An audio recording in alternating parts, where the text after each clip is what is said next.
I actually think we're coming into a really unique time. And I think we're coming into a time where Pilates has a place in the health and wellness more than it ever did. Because if we've learned nothing out of a pandemic, we've learned that really the only thing we can control is our own health. We can't control when the government's going to tell us we can work or when we can't. But at the end of the day, we have to control our own health because our healthcare systems aren't maybe as strong as they once were. And so I think there's a real opportunity to expand. I think I think it's getting that word out there. If we work together, I think we could have such a growth in this industry. Welcome to Grind It Out Video Podcast. I'm your host, Katie, and today I have Amy Rost here for a chat. Let's go. Sure. Thanks for having me, Katie. I'm Amy Rost. I am the owner of OUR Pilates in a studio just outside Calgary, Alberta, Canada. I'm the mom of 4. I'm also the founder of Pilates Fest North, co-founder of Pilates University. So I've got lots of things on the go and truly just a love of Pilates. Amazing. So what's your story? I'm so excited to dive deep into it. What's the story of opening Pilates businesses? How did you get started? So my journey to Pilates was maybe a little different than some. I worked, I had a corporate career long before before I became a Pilates teacher. And then I found Pilates later in life after I've had my 4 kids. And in that, I was like, the first time I experienced Pilates, I'm like, oh, I wonder if I could teach this.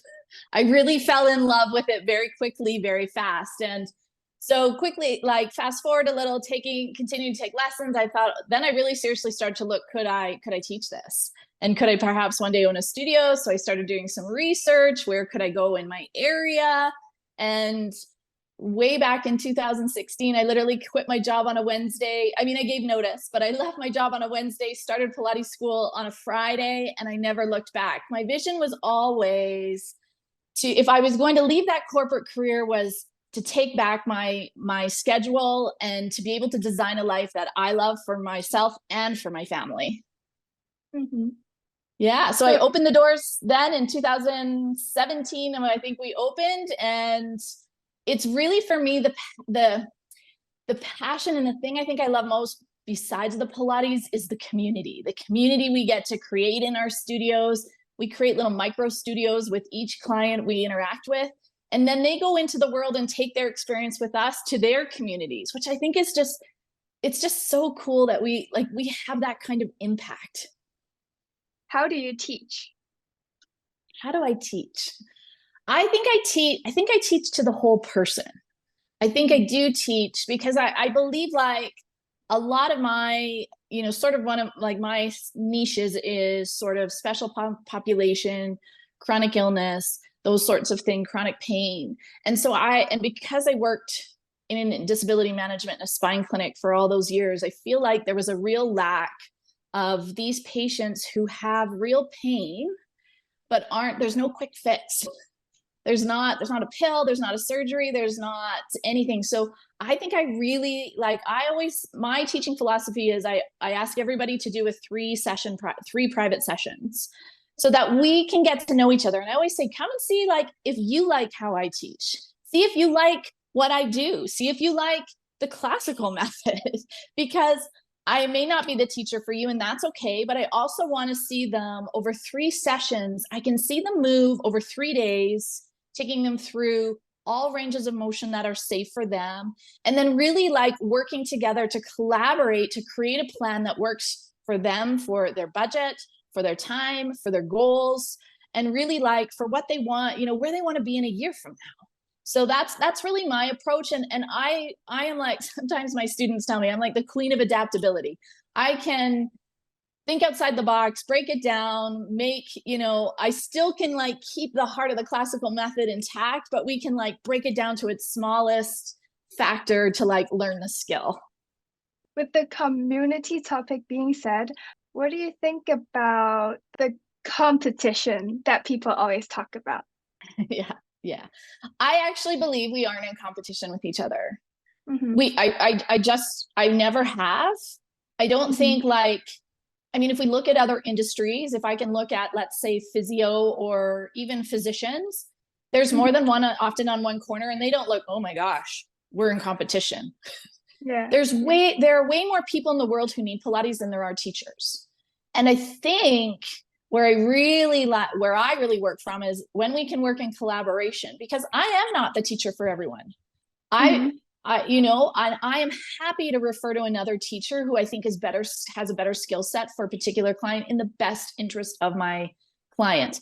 And that, I think, when we come from that place of really generosity to refer back and forth without like, oh, they're going to take my clients. We're not going to take your clients. The clients find us, and they find us usually for a reason. And it's a relationship. And that doesn't mean the person across the street is not going to get clients. They're going to find people who resonate with them. And that's like, I think if we could shift that mindset a little bit more, because I was really surprised when I left corporate, came to the Pilates industry, the lack of collaboration. I was Mm-hmm. shocked, and I thought, this is really sad, because it's not moving us forward, and it's not ultimately educating the greater population. Like, if I say Pilates, and I mean, Calgary's got a million point four, there's not enough teachers. There's not even enough Yeah. studios to handle a tenth of that. So I think, if we could find a way to come together, and I'm working on something to bring us together to do this, but like, we could come together in just the name of Pilates and promoting Pilates to everyone, that people will find the right teacher. And I think we can't take it personally if a client comes to us and we're not the right fit. As long as they're still doing Pilates, like, refer them to someone who you think is a better fit. Mm-hmm. What do you think about because you mentioned like classical method, what do you think Mm-hmm. about over time as time evolves and then there are more of the conventional and new inventions ways Mm-hmm. combined with the classical method? What's your insight on that? So when I first learned Pilates, I learned contemporary. I didn't know any different myself. I Mm-hmm. was like, oh, I still love this. So I think there's a place for everyone. It really resonated with me, the classical method. I really love that it was Joe's work. I share the history. I do like this. Yeah. This came from a guy. It was a Yeah. person, right? And I think, and I love that aspect of, like, I love teaching the transitions. I love being able to flow through a reformer fairly quickly and like getting a really good sweat on. But I think there's something that I believe we can learn something from every teacher. Like, what my take on classical isn't going to be what Joe did. Just Mm-hmm. as a contemporary teacher they're going to take their own take on what they've learned. And I think that's really kind of the cool thing that makes us all unique. And that's where we really can like get together and learn from one another. I think it's a really cool opportunity. Amazing. With that being said, what do you think about Pilates instructors wanting to open a Pilates business? What would be your advice to them from your My experience? my advice to them would be, do your research. Make sure Mhm. you research your market. Have an idea of what is going on in your area. It's different in Canada at each end of Canada. It's different. So I think it's understanding your market, and I think, don't underestimate the power of referrals. Word of mouth will be your most valuable marketing tool that is 100% free, but really gives you it gives you the best clients. The best quality of a client comes from word of mouth. And really work within your community to create a strong network. There's still so much of the world that does not know what Pilates actually is. And if you invest that time in the beginning, making those really good contacts, reaching out, and you probably got to reach a little beyond your comfort zone, but who are the other people in your area that could be good cross referrals? Create a network and be patient, because it always takes longer than you think. It isn't always you open and they come. it does take longer, but I promise you, if you invest that time in the beginning, it will pay itself forward quickly. So a different kind of question. What's your biggest struggle that you had in your Pilates business, and how did you get over it? So I think the biggest struggle, honestly, was COVID. I Okay. think that really, so back to March 2020, I'd had my biggest month ever, and I only worked 17 days. And then in Canada, we were locked down on and off for almost 24 months. So the biggest challenge was how do I continue to provide good service? How do I get my clients to buy into an online service? My clientele is a little bit older, so like online would have never they would have never actually entertained that idea prior to COVID, but they've gotten on board since. I think that pivot was huge. And I think the other thing, so in 2020, I was supposed to host Pilates Fest North, the first Pilates conference in Canada. And we got shut down March 17th. I'd sold over 80% of the tickets. Everything was already paid for. And there was a huge pivot that had to happen. And I learned probably the hardest time in my business, to be honest, because there was no money to refund. It was already paid to venues and whatnot. And then you were dealing with teachers who were really scared for the loss of income.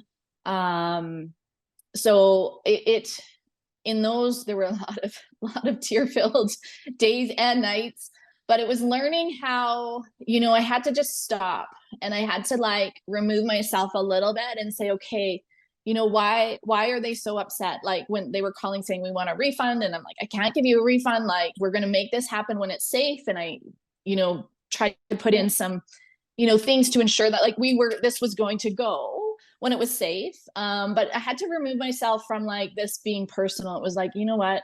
They're actually really afraid they can't feed their family. And it's not personal. So I learned a lot about how to deal with conflict.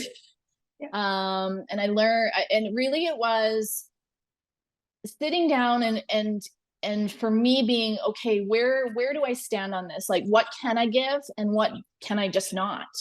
And making that, and I always say, I hate the word pivot. So I prefer to say like so I had to just do a quarter turn. It's like, okay, this isn't when it was meant to happen for whatever reason. There's things happening all across the globe. Like nobody is untouched by this. It will happen. And when it happens, we're going to create something so special that we're going to be like, it wasn't, like April would have been terrible. And so it happened like 18 months later, and it was incredible. It was the most, so it's sometimes taking that step back, because when you're in it and you're facing those challenges, you can get overwhelmed so quickly. And it's just like, okay, hold on, take a step back, take a step back. Where do I need help? What can I actually do and what can't I do? We can't do all the things. And then like forge your path forward from there. On that topic, how do you deal with managing everything as a business owner? How do you deal with burnout and time management? So I've got 4 kids, so I'm a little bit of an expert time manager. Definitely.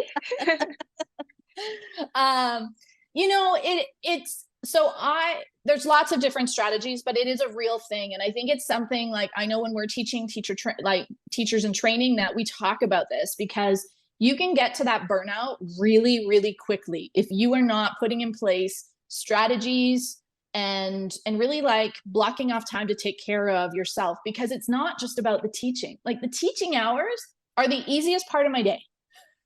When the clients are in front of me and I'm teaching a session, that is the easiest part. It's very structured. We know when they're going to be there. It is all the other things. So I am very good with time management. I block days and parts of days for administrative work. That is the stuff that takes the most time. I also am really good about saying, I don't want to deal with the accounting and the financials. I hired a lady. That was the first thing I outsourced as soon as I could, because it saved, like, I was miserable looking at spreadsheets. It takes her a quarter of the time, and it's way more organized. So right? Like, so I know, it's recognizing what your skill is. And I think the other thing, like I said, blocking off time so you get your workout in, that I think is also really important. We teach Pilates. We better practice what we teach, Yeah. because that keeps us very in tune with working with other bodies, what you're feeling in your own body. And, I think we don't do this very well at all, but it is asking for help. Like, if you're feeling stuck, if you're feeling overwhelmed, find a teacher. Find a teacher who you think does it well and see if they'll just chat with you. 9 times out of 10, the answer is yes, right? That they'll set a time and like, so here's what I do. Maybe this would work for you. And then try it on. You got to try it on and say, does this actually work, or does this stress you out more?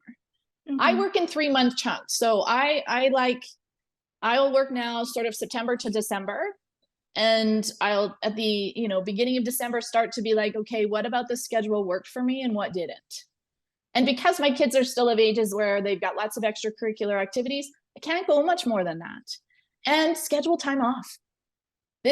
We were talking just before, like, I was away on vacation. The first time in 7 years, I took a complete break from my business. No social media. In 7 years. In 7 years. Didn't know that. Wow.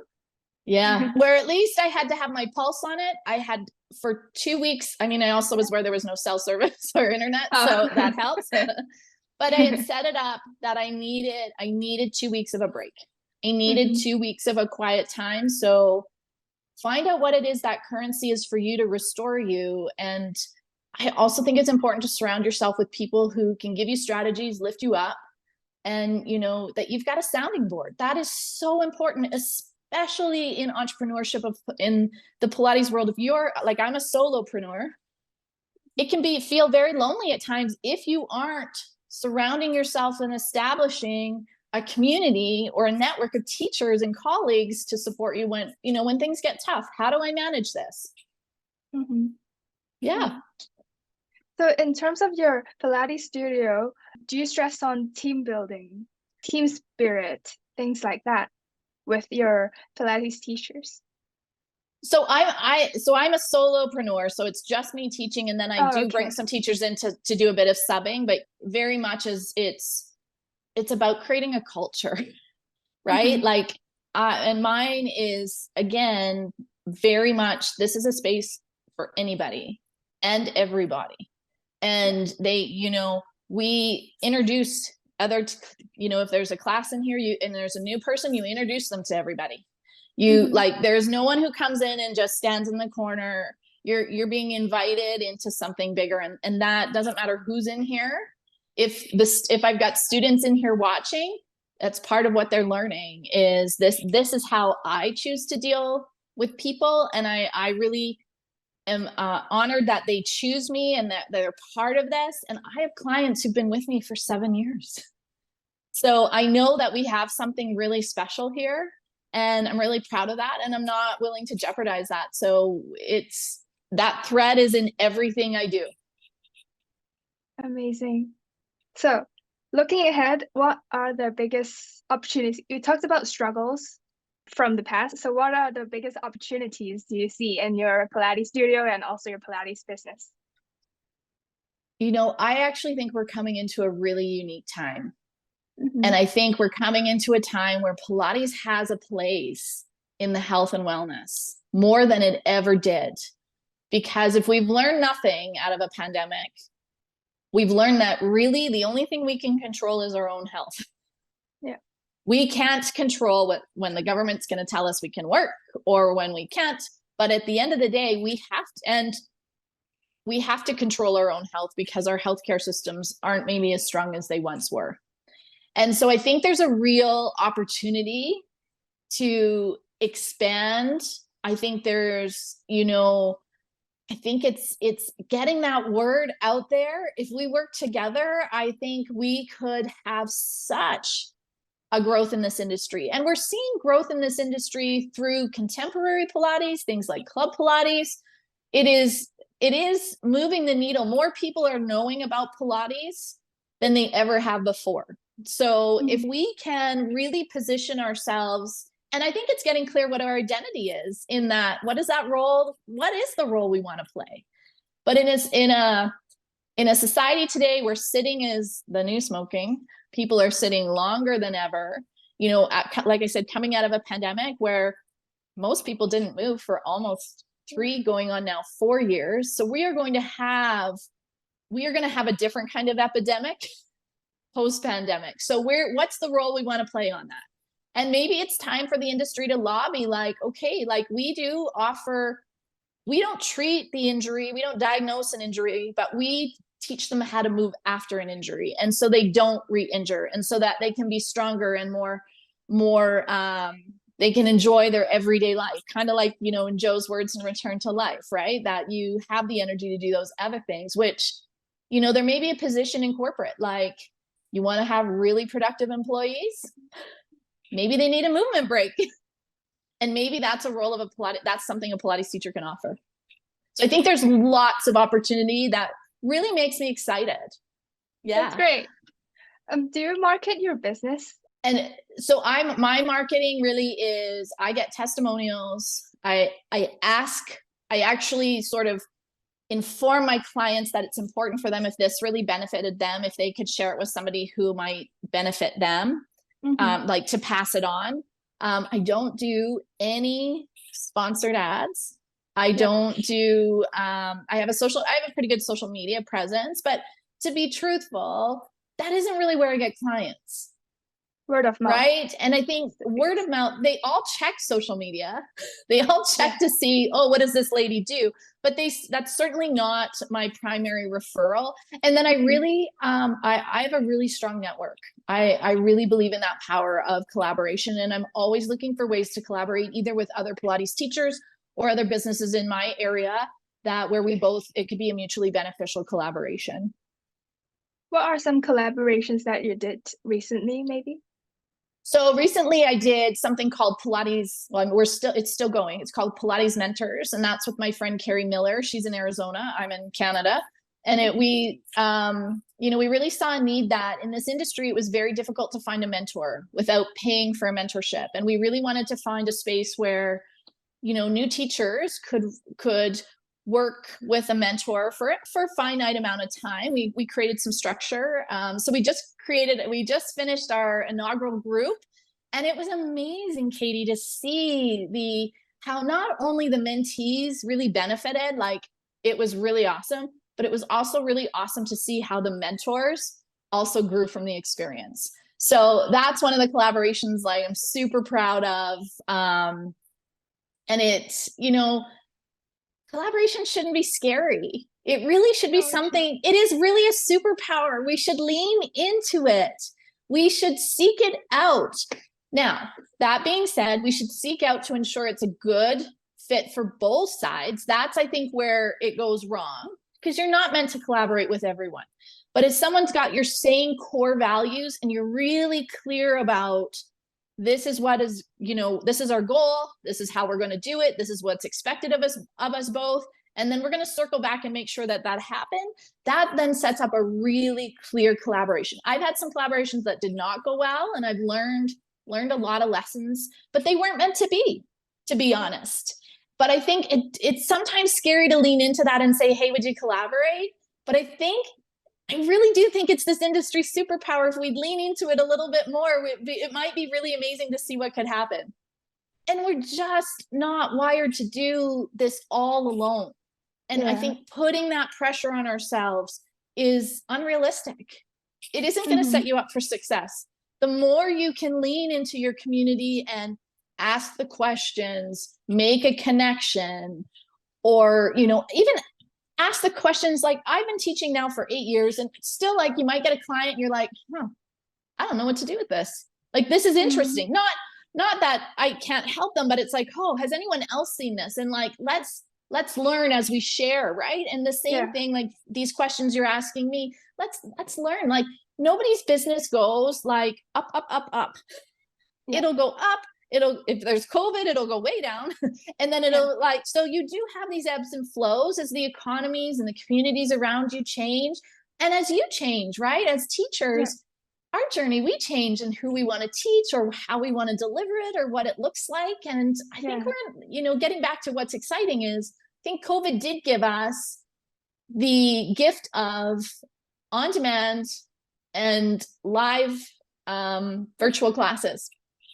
Those were hardly a thing in 2020, in January 2020. And now people are far more, they've changed how health and wellness is delivered to them. And if we can do it in, you know, there is an opportunity if that's your love. It's not mine, but for some people it's amazing, right? Yeah. There are many online Pilates businesses opening up, but at the same time, there are another side of things where sometimes you have to see people in person to actually know that person first before you teach them. That's something I learned from another studio owner. So that you have to see them ahead of time before you teach them. So for example, if you have a client that's completely new to Pilates and they don't know anything about Pilates, she would recommend having at least 3 private classes before they go online. You get what I mean? Interesting. For me, it's when I say 3 privates, they can be online. I think it comes down to, really? and I think in Canada, challenges, like, we're so spread out. Like there might not be another Pilates studio, not where I am, but if you're in more rural, for 1,000 kilometers, like very far, and even more in some cases. I mean, through the pandemic, for example, I had a 90-year-old man with some lower extremity issues, and in-person wasn't an option. So we did it. We were able to do it online. I think it is a different set of teaching skills. I'm not going to lie. It is more challenging to teach online because you can't see the nuances. You can't use physical touch to facilitate movement. But I also think, so for him, if I had said no, he wouldn't have received the benefits. So could we still, and he wasn't mobile, and in COVID we couldn't. So I think every teacher, that's the beauty of teaching, is you get to decide what works for you. There is no one right way or wrong way. It's up to you what you feel good about. Got it. Definitely. As we are coming to an end to this podcast, do you have any word of wisdom that you want to share with other studio owners who are perhaps struggling right now? So if you're struggling right now, I want you to know you're not alone. We've all been there in some capacity. And whether you see your Instagram and it looks like it's all, rainbows and unicorns in someone's studio, it's not. It's not. And not that maybe social media isn't the platform to share that, but keep that in mind. Like, comparison is like the joy killer. Do not compare, right? It doesn't work. It doesn't work. And I think, really get clear on what you want. Like, what are your goals? What makes you, what brings you joy? Be it how many clients do you want to see in a day? How many hours a week do you want to work? Include your administrative work, because that's where you can get really lost. And I think don't be afraid to reach out. Reach out to someone if you're feeling really stuck or you feel that burnout. Make sure you've got those self-care tools in your backpack to pull out on those days where you need it. And don't be afraid to say no. Don't be afraid to say no. I know in the beginning you want to take on every client. If you're taking on a client who does not bring you joy, it will remove the spot from that client who will bring you joy. So don't be afraid to say no. Amazing. Thank you so much for coming onto the podcast today, Amy. Thank you, Katie, so much for having me.